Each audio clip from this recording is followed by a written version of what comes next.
រីរណគុណគ្មានមិសលអាឈ្នះចាញ់មហាគ្នាប៉ុន្តែដោយសារកន្លង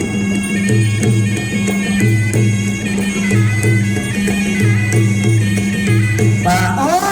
ក្នុងឡែងតែរមូលលេងនេះបោកនេះហាត់អូយមួយដៃអត់អីទេធាក់មកជើងទៀតទៅលើដៃរបស់ហាត់ភីបាទគឺយ៉ាងស៊ីភីវបាទមិនឲ្យគឺយ៉ាងស៊ីវាយក្បាលពោះអញ្ចូលកន្លែងណា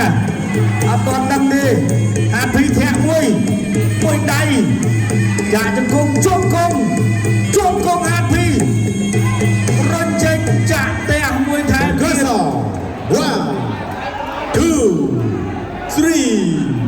4 5 6 7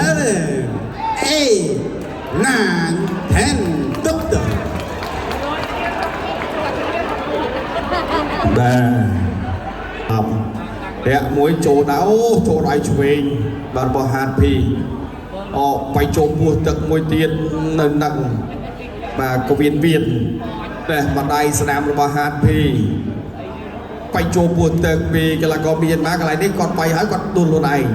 ចាក់មកជង្គង់របស់ហាតភីជង្គង់ហាតភីជង្គង់ទៀតរបស់ហាតភីច្រានចេញមកនៅនឹងបាទ